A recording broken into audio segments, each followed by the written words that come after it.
പ്രകാശം പകരുന്നതിന്റെ പ്രതീകമായി വിവിധ മേഖലകളിലെ 1000 പേർ ചേർന്ന 1000 മൺചിരാതുകൾ തെളിയിക്കുന്നതാണ്.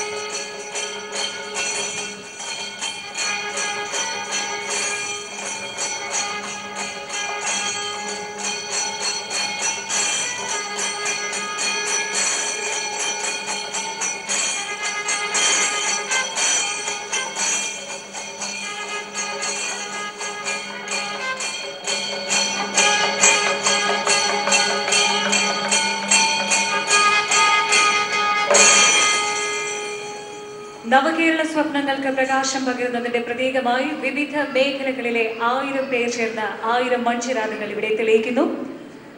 മൺചിരാതുകൾ തെളിയിക്കുന്നതിനായി MLA-മാരായ P Unni, T V Rajesh, മുൻ മന്ത്രിമാരായ M Vijayakumar, Binoy Viswam, planning board vice chairman VK Ramachandran, മുൻ ചീഫ് സെക്രട്ടറി CP നായർ, ചലച്ചിത്ര academy chairman Kamal, vice chairperson Beena Paul, cameraman Sunny Joseph, സാംസ്കാരിക ക്ഷേമനിധി ബോർഡ് ചെയർമാനും നടനും സംവിധായകനുമായ പി ശ്രീകുമാർ അവർകൾ, ഗായിക Rajalakshmi, Padmashri MC Dathan, planning board അംഗം രവിരാമൻ, മൃദുല ഇപ്പൻ എന്നിവരെ ആദരവോടെ ക്ഷണിക്കുന്നു.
സഹോദരി സഹോദരന്മാരെ, LDF സർക്കാർ അധികാരത്തിലേറിയിട്ട് ഒരു വർഷം തികയുന്നു. ഈ ഘട്ടത്തിൽ ഈ സർക്കാർ ഒരു വർഷം തികക്കുന്ന ഈ നാളിൽ കേരളത്തിൽ LDF സർക്കാരിനെ അധികാരത്തിലേറ്റിയ ജനലക്ഷങ്ങൾ ആവേശഭരിതമായി തന്നെ സർക്കാരിൻ്റെ പ്രവർത്തനങ്ങളെ പിന്താങ്ങുകയും ഈ ദിനത്തിൽ അതീവ സന്തുഷ്ടരായിരിക്കുകയും ചെയ്യുന്നുവെന്ന് ഞങ്ങൾ മനസ്സിലാക്കുന്നു. അതേസമയം കേരളത്തിൽ രാഷ്ട്രീയമായി LDF-നെ എതിർക്കുന്നവർ ഒരു വർഷം പൂർത്തിയാക്കിയതിലുള്ള അതോടൊപ്പം ആദ്യനാൾ തൊട്ട് സംസ്ഥാനത്ത് സർക്കാർ നടപ്പാക്കിക്കൊണ്ടിരിക്കുന്ന നടപടികളിൽ അസ്വസ്ഥത കൊണ്ട് കഴിഞ്ഞ് ഇപ്പോൾ ഒരു വർഷം തികയുന്ന ഘട്ടമായപ്പോൾ അങ്ങേയറ്റം അസ്വസ്ഥരും അസംതൃപ്തരും മറച്ചു വെക്കാതെ അക്കാര്യത്തിൽ അസഹിഷ്ണുത പ്രകടിപ്പിക്കുന്നവരായി മാറിയതും ഞങ്ങൾ മനസ്സിലാക്കുന്നു. ഇതോടൊപ്പം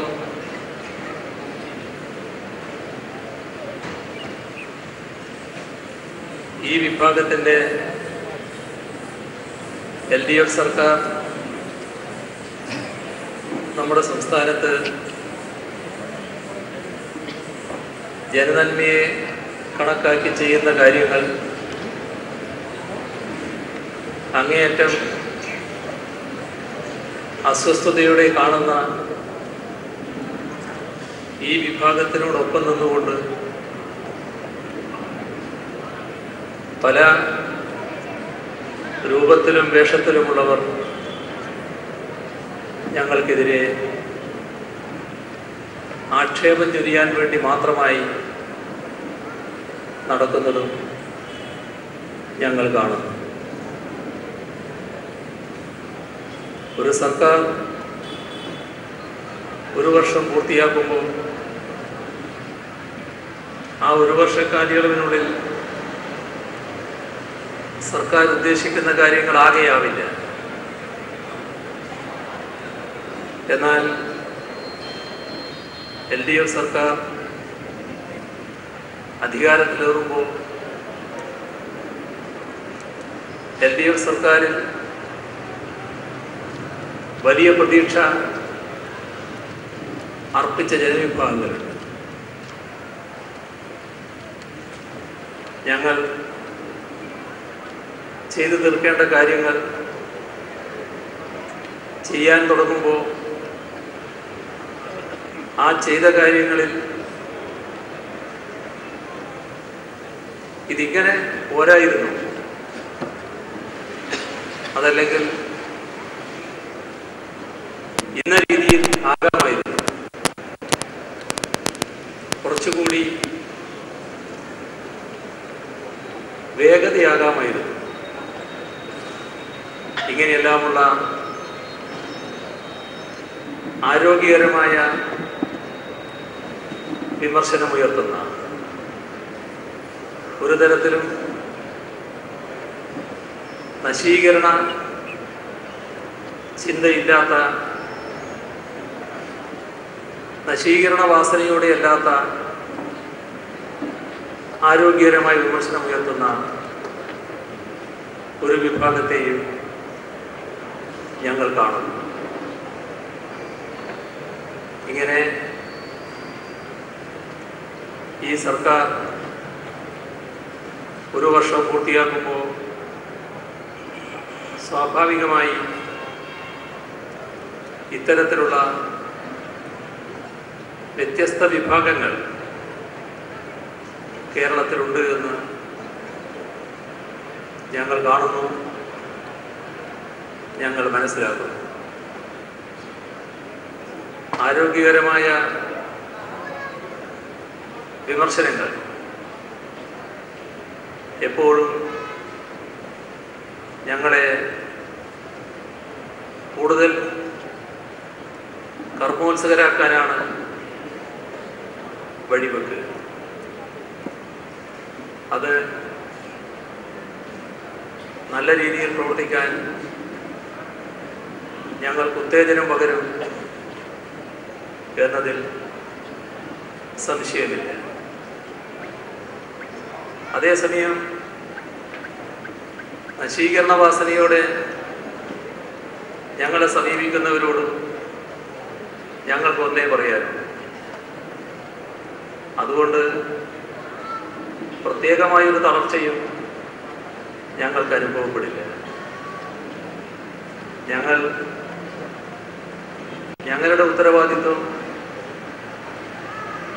ഞങ്ങൾ നിർവഹിക്കാൻ ചുമതലപ്പെട്ട ധർമ്മം അത് ശരിയായ രീതിയിൽ തന്നെ നിർവഹിച്ചു പോകാനുള്ള വാശി ഞങ്ങളിൽ കൂടുതലായി ഉണ്ടാക്കുക തന്നെയാണ് അത് ചെയ്യുക. ഇവിടെ ഞങ്ങൾ അധികാരത്തിലേറുന്നതിന് മുൻപ് തന്നെ അധികാരത്തിലേറിയാൽ എന്തൊക്കെയാണ് ഞങ്ങൾ ചെയ്യാൻ പോകുന്നത് എന്ന് നാടിൻ്റെ മുന്നിൽ പരസ്യമായി പറഞ്ഞു. നിങ്ങൾക്ക് ഓർമ്മയുണ്ടാവും, ഇവിടെ LDF തെരഞ്ഞെടുപ്പിന്റെ ഘട്ടത്തിൽ പുറത്തിറക്കിയ പ്രകടന പത്രികയിൽ പറഞ്ഞ കാര്യങ്ങൾ. ആ പ്രകടന പത്രിക സ്വയംഭൂവായി ഒരു ദിവസം ഉണ്ടായതല്ല. ഞങ്ങള് LDFന്റെ ഭാഗമായുള്ള ആളുകൾ ഒന്നിച്ചിരുന്ന് തെരഞ്ഞെടുപ്പിന്റെ ഘട്ടത്തിൽ എഴുതിയതാണെങ്കിലും ആ തെരഞ്ഞെടുപ്പ് പ്രകടന പത്രിക കഴിഞ്ഞ കാലത്തിന്റെ പ്രശ്നങ്ങൾ വിലയിരുത്തിക്കൊണ്ട് നമ്മുടെ നാട് എങ്ങനെ മുന്നോട്ട് പോകണം എന്ന കാര്യത്തിലുള്ള അഭിപ്രായം പ്രകടിപ്പിച്ചതായിരുന്നു. ഇക്കാര്യത്തിൽ അതിൽ പറഞ്ഞ പല കാര്യങ്ങളും നേരത്തെ മുതൽ കേരളം വ്യത്യസ്തമായ ഘട്ടങ്ങളിലൂടെ കടന്നു വരുമ്പോൾ ഞങ്ങളുടേതായ സമീപനമായി ഞങ്ങൾ ഈ നാടിനു മുന്നിൽ രേഖപ്പെടുത്തിയ ഒന്നായിരുന്നു. മാത്രമല്ല, ഈ നാടിൻ്റെ വികസനം ഇന്നത്തെ കാലത്ത് എങ്ങനെ രൂപപ്പെടണം എന്നതിനെക്കുറിച്ച് ഒരു അന്താരാഷ്ട്ര പഠന കോൺഗ്രസ് തിരുവനന്തപുരത്ത് നടന്ന കാര്യം, തെരഞ്ഞെടുപ്പിന് മുൻപ് നടന്ന കാര്യം നിങ്ങളെല്ലാം ഓർക്കുന്നുണ്ടാവും. അത് മുന്നോട്ട് വെച്ച ആശയങ്ങളുണ്ടായിരുന്നു. ഇങ്ങനെ കേരളത്തിൻ്റെതായ അനുഭവത്തെ പശ്ചാത്തലമാക്കിക്കൊണ്ട് രൂപം കൊടുത്തിയ ഒന്നായിരുന്നു കേരളത്തിൻ്റെ ഞങ്ങളുടെ LDFന്റെ തെരഞ്ഞെടുപ്പ് പ്രകടന പത്രിക. അതിന്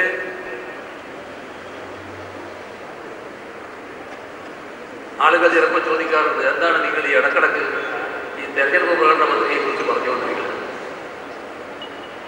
അതിൽ ആശ്ചര്യപ്പെടേണ്ടതില്ല. തെരഞ്ഞെടുപ്പ് പ്രകടന പത്രികയിൽ പറഞ്ഞ കാര്യങ്ങൾ നടപ്പാക്കാനാണ് ഞങ്ങൾ ബാധ്യപ്പെട്ടിരിക്കുന്നത്. അതോടൊപ്പം അന്ന് കാണാത്ത പുതിയ എന്തെങ്കിലും പ്രശ്നങ്ങൾ ഉയർന്നു വന്നാൽ അതും നടപ്പാക്കുക തന്നെ ചെയ്യും. ഇപ്പോൾ ചില കാര്യങ്ങളിൽ സർക്കാർ സ്വീകരിക്കുന്ന നിലപാടുകൾ പരിശോധിച്ചാൽ അത് കാണാൻ പറ്റും. പക്ഷേ കേരളത്തിൻ്റെ വികസനം എങ്ങനെ വേണം എന്ന കാര്യത്തിൽ കൃത്യമായ കാഴ്ചപ്പാടാണ് ആ പ്രകടന പത്രിക മുന്നോട്ട് വെച്ചത്. വികസനം എന്നത് ഏതെങ്കിലും ഒരു പ്രത്യേക മേഖലയുടെ വികസനമായിട്ടല്ല കണ്ടത്. കേരളത്തിൻ്റെ സമഗ്രമായ വികസനം, ഈ സമഗ്രമായ വികസനം എങ്ങനെ, അതിനും ഞങ്ങൾക്ക് ഉത്തരമുണ്ടായിരുന്നു. സാമൂഹ്യ നീതിയിൽ അധിഷ്ഠിതമായ സർവതല സ്പർശിയായ സമഗ്ര വികസനം. ഇത് ഞങ്ങൾ ആവർത്തിച്ച് പറഞ്ഞുകൊണ്ടിരുന്ന കാര്യമാണ്. ഇക്കാര്യത്തിൽ ആഴ്ന്നിറങ്ങിയൊരു പരിശോധനയ്ക്ക് നാം പുറപ്പെട്ടാൽ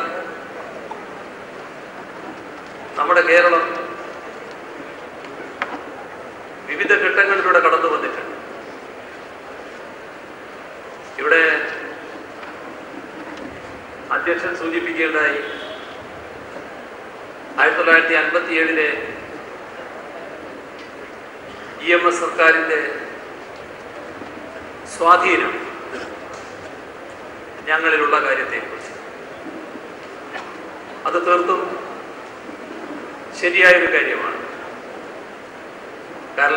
കാരണം ഈ നാടിൻ്റെ സമഗ്രമായ വികസനത്തിന് അടിത്തറയിട്ടത് 57 EMS സർക്കാരായിരുന്നു. അതിൻ്റെ ഓരോ കാര്യത്തിലേക്കും എണ്ണി ഞാനിപ്പോൾ പോകുന്നില്ല. എന്നാൽ ആ അടിത്തറ വളരെ ഭദ്രമായിരുന്നു. അതുകൊണ്ടാണ് ലോകം ശ്രദ്ധിക്കുന്ന തലത്തിലേക്ക് നമ്മുടെ നാടിനെ തലയുയർത്തി നിൽക്കാൻ കഴിഞ്ഞത്. വിവിധ ഘട്ടങ്ങൾ കേരളത്തിലുണ്ടായില്ല. ആ ഓരോ ഘട്ടത്തെക്കുറിച്ചും വിശദമായി തന്നെ വിശകലനം ചെയ്യാൻ നമുക്ക് സാധിക്കും. ഇപ്പോൾ അതിനൊരുപെടുന്നില്ല. എന്നാൽ 2011 മുതൽ 2016 വരെയുള്ളത് നമ്മുടെ സംസ്ഥാനത്തെ സംബന്ധിച്ചിടത്തോളം അങ്ങേയറ്റം ജീർണമായൊരു രാഷ്ട്രീയ സംസ്കാരം ഉയർത്തിക്കൊണ്ടുവന്ന ഘട്ടമായിരുന്നു. ആ കാലത്ത് എന്തൊക്കെ നടക്കാൻ പാടില്ലാത്തതായുണ്ടോ അതൊക്കെ നടക്കുന്ന സ്ഥിതിയുണ്ട്. കേരളത്തിന് വന്ന അപജയം ചെറുതായിരുന്നില്ല. ഇവിടെ നിലവിലുള്ള നിയമങ്ങൾ, ചട്ടങ്ങൾ, നിയതമായ കീഴ്വഴക്കങ്ങൾ ഒന്നും ബാധകമല്ല എന്ന നിലയിലേക്ക് കാര്യങ്ങൾ. അതിൻ്റെ ഫലമായി ഇവിടെ ഉണ്ടായിരുന്ന സിസ്റ്റം തകർന്നുപോയി. ആ തകർച്ച ഭീകരമായിരുന്നു എന്ന് നാം ഓർക്കണം. ആ തകർന്ന സിസ്റ്റം അതിനിടയാക്കിയത് വഴിവിട്ട നീക്കങ്ങളായിരുന്നു. ആ വഴിവിട്ട നീക്കങ്ങൾക്ക് നേതൃത്വം കൊടുത്തവരും അതിൽ പങ്കാളികളായവരും നിസ്സാരന്മാരായിരുന്നില്ല എന്ന് നമുക്കറിയാം. അതിൻ്റെ ഭാഗമായി ഒരു സർക്കാർ സംവിധാനങ്ങളെ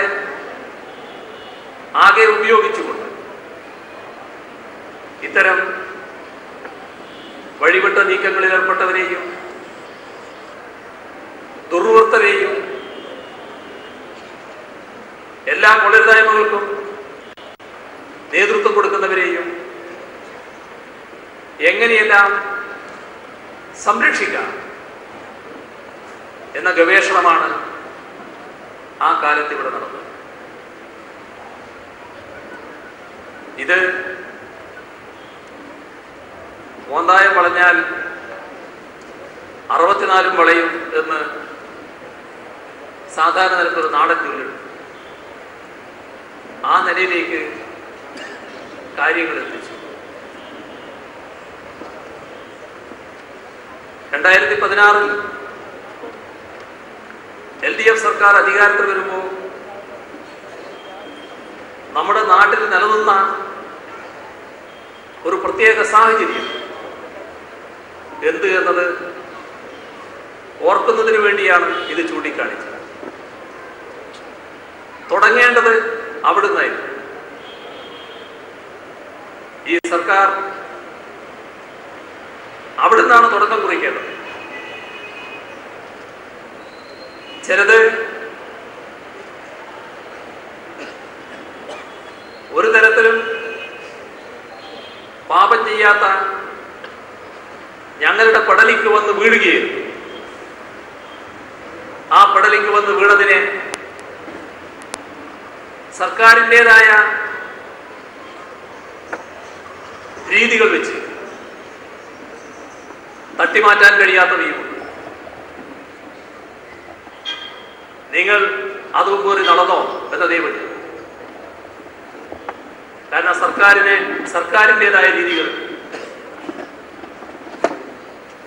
LDF നിലപാടില്ലാത്തത് കൊണ്ടല്ല, വ്യക്തിപരമായി ഞങ്ങൾക്കാർക്കും നിലപാടില്ലാത്തത് കൊണ്ടല്ല. പക്ഷേ സർക്കാരിന്റെ ഭാഗമായി പഴയ ചിലത് വേറാൻ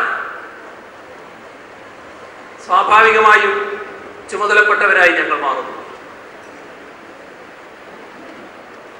അങ്ങനെയുള്ള ചിലതിനെ കുറിച്ചുള്ള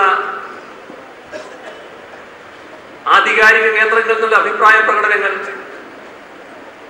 ഈ അടുത്ത ദിവസങ്ങളിൽ വന്നതും ഈ സമൂഹത്തിന്റെ ശ്രദ്ധയിലുണ്ട്. പറഞ്ഞു വന്നത്, ഏതൊരു സാഹചര്യത്തിൽ ഞങ്ങൾ പ്രവർത്തനം ആരംഭിച്ചു എന്ന് കാണിക്കാൻ. ആ പ്രവർത്തനം സ്വാഭാവികമായും ഞങ്ങൾ ഉദ്ദേശിച്ച രീതിയിൽ തന്നെ മുന്നോട്ട് നീങ്ങി. അങ്ങനെ മുന്നോട്ട് നീങ്ങിയപ്പോൾ ഇതിനകത്ത് പലതരത്തിലുള്ള നിയതമായ മാനദണ്ഡങ്ങളിലേക്ക് എത്തിക്കാനുള്ള ശ്രമങ്ങൾ സ്വാഭാവികമായും വേണ്ടിവരും. ഇവിടെ ആ കാലത്തുള്ള നമ്മുടെ ഒരു ചിന്ത നമ്മൾ പരിശോധിച്ചാൽ മതി. നമ്മുടെ നാടിന്റെ വികസന കാര്യങ്ങളുമായി ബന്ധപ്പെട്ട് പറയുമ്പോൾ നാടിന്റെ വികസനത്തിൽ ഏറ്റവും പ്രധാനമാണ് പശ്ചാത്തല സൗകര്യ വികസനം. ഈ പശ്ചാത്തല സൗകര്യ വികസനത്തിൽ നാം കണ്ടു നമ്മുടെ നാട് സ്തംഭിച്ചു നിൽക്കുന്നത്. ഒരിഞ്ച് മുന്നോട്ട് പോകാൻ കഴിയാത്ത അവസ്ഥ. ഇപ്പൊ നമ്മുടെ റോഡുകള്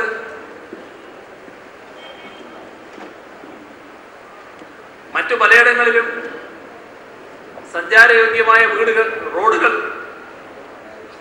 കാണുമ്പോൾ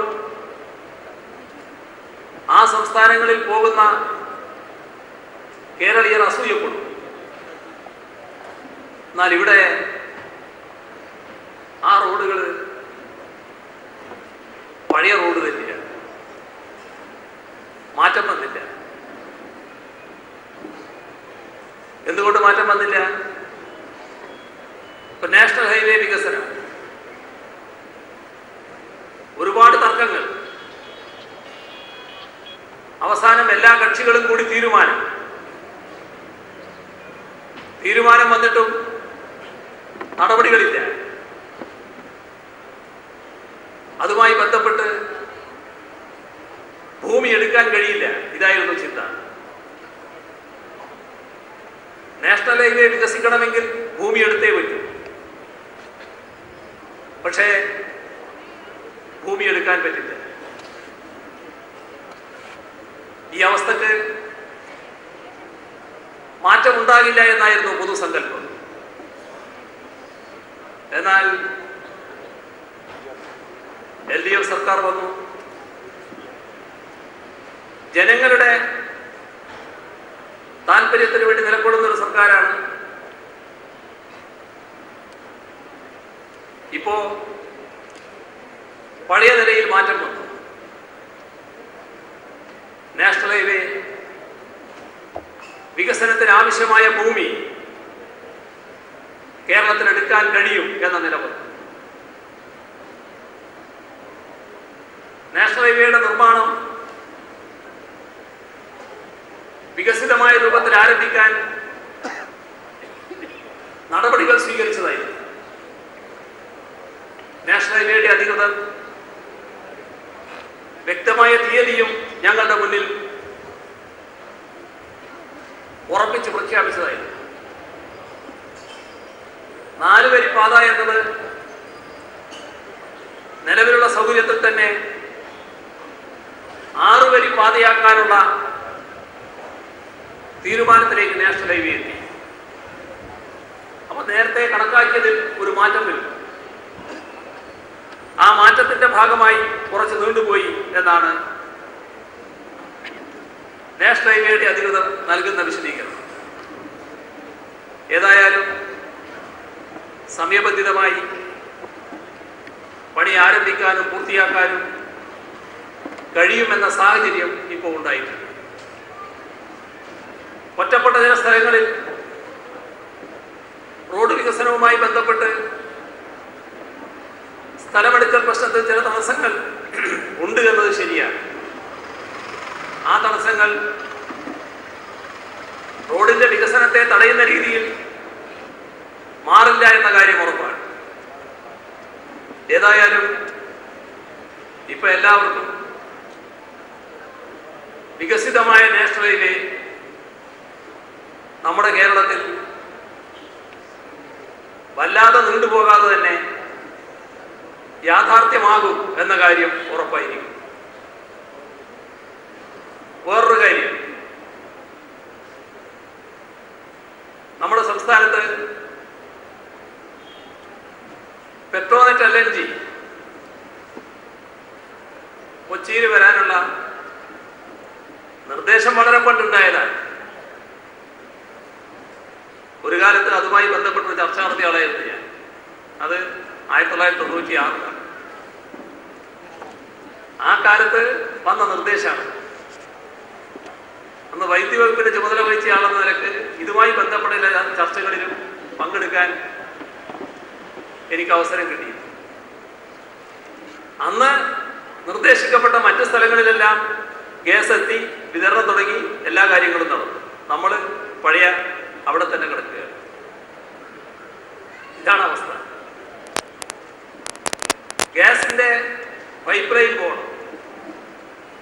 ആ പൈപ്പ് ലൈൻ ഈ വഴിക്ക് പോകാൻ പറ്റില്ല എന്ന് കുറേ ആളുകൾ. അപ്പൊ കേരളത്തിൽ പൈപ്പ് ലൈൻ യാഥാർത്ഥ്യമാകില്ല എന്നത് ഒന്നും തൊടാൻ പറ്റുന്നില്ല. ഗെയില് ഇത് നടപ്പാക്കുന്നവര്, ഗ്യാസ് അതോറിറ്റി ഓഫ് ഇന്ത്യ, അവര് ഇനി ഇതുമായി മുന്നോട്ട് പോകണോ എന്ന് സംശയിക്കുന്ന കാര്യം. LDF ഗവൺമെന്റ് വന്നു. ഇത് നമ്മുടെ നാടിന് ആവശ്യമായ ഒരു പദ്ധതിയാണ്. അങ്ങനെ വന്നപ്പോ സ്വാഭാവികമായി തന്നെ എതിർപ്പ് കുറഞ്ഞു വന്നു. നമ്മുടെ സംസ്ഥാനത്ത് പൈപ്പ് ലൈൻ സമയബന്ധിതമായി പൂർത്തിയാക്കാൻ പോകും. ഇന്ന് ഒരനുഭവം ഉണ്ടായി. ആ ഗ്യാസ് അതോറിറ്റി ഓഫ് ഇന്ത്യയുടെ പ്രധാനികൾ കാണാൻ വന്നിരുന്നു. അപ്പൊ അവര് ഇത് സമയബന്ധിതമായി പൂർത്തിയാക്കും എന്ന ഉറപ്പാണ് നൽകിയത്. അപ്പൊ ഞാൻ അവരോട് ചോദിച്ചു, ഈ പൈപ്പ് ലൈൻ യാഥാർത്ഥ്യമാകുന്നതിന് മുൻപ് ഈ ലൈൻ പോകുന്ന വഴിക്കുള്ള നമ്മുടെ പ്രധാനപ്പെട്ട സിറ്റികളുണ്ട്. ആ സിറ്റികളിലുള്ള സിറ്റി ഗ്യാസ് പദ്ധതി, അതുമായി ബന്ധപ്പെട്ട കാര്യങ്ങൾ തീരുമാനിക്കേണ്ടതുണ്ട്. അതാവശ്യമായ കാര്യങ്ങൾ തയ്യാറാക്കാമെന്നും നിർബന്ധമായി ഇപ്പോൾ നടപ്പാക്കാമെന്നും ഉറപ്പ് നൽകിയിരിക്കുകയാണ്. ഇങ്ങനെ ഓരോ രംഗം ഒരു ചെറിയ കാര്യം, എന്നാൽ കേരളത്തെ സംബന്ധിച്ചിടത്തോളം വലിയ കാര്യം. കൂടംകുളത്ത് നിന്ന് വൈദ്യുതി കേരളത്തിലേക്ക് എത്തണം. കേരളത്തിലൊരു വിഹിതമുണ്ട്. ആ വൈദ്യുതി ലൈൻ വലിക്കുന്നതിന് വേണ്ടി ശ്രമം ആരംഭിച്ചപ്പോൾ ഭയങ്കര തടസ്സം. അത് സാധിക്കില്ല എന്നതല്ല. അവസാനം ഒരടി മുന്നോട്ട് പോകാൻ പറ്റുന്നില്ല. ഇപ്പോ ആ വൈദ്യുതി ലൈൻ പൂർത്തിയാക്കാനുള്ള നീക്കത്തിൽ തന്നെയാണ് LDF ഗവൺമെന്റ്. അതുമായി ബന്ധപ്പെട്ട് എതിർപ്പുള്ളവരുമായി ചർച്ച ചെയ്തു. ഇതിനെ എതിർക്കുന്നതെല്ലാം സ്വാഭാവികമാണ്. എതിർപ്പുള്ളവർക്ക് ആവശ്യമായ നഷ്ടപരിഹാരം നൽകുക എന്നല്ലാതെ വേറെ വഴി ഒരു സർക്കാരിനെ സംബന്ധിച്ചിടത്തോളം ഇല്ല. ഏത് കാര്യത്തിലായാലും സ്ഥലം നഷ്ടപ്പെടുമ്പോൾ ഉണ്ടാകുന്ന സ്വാഭാവികമായ എതിർപ്പുണ്ടാകും. സ്ഥലം ബോധപൂർവം നഷ്ടപ്പെടുത്താൻ സർക്കാർ ചെല്ലുകയല്ല. നമ്മുടെ നാടിന്റെ വലിയ ആവശ്യങ്ങളാണ് ഇതിലൂടെ നിറവേറ്റപ്പെടുന്നത്. അങ്ങനെ നിറവേറ്റപ്പെടണമെങ്കിൽ ഇത്തരം വിഷമം അനുഭവിക്കുന്നവരുടെ വിഷമം ഒഴിവാക്കാൻ പറ്റില്ല. ആ വിഷമമാണോ സർക്കാരിന്, നമ്മുടെ സംസ്ഥാനത്തിന് പൊതുവെ ലഭിക്കുന്ന നേട്ടമാണോ, ഏതാണ് വലുത് എന്ന് താരതമ്യപ്പെടുത്തി നിശ്ചയിക്കണം.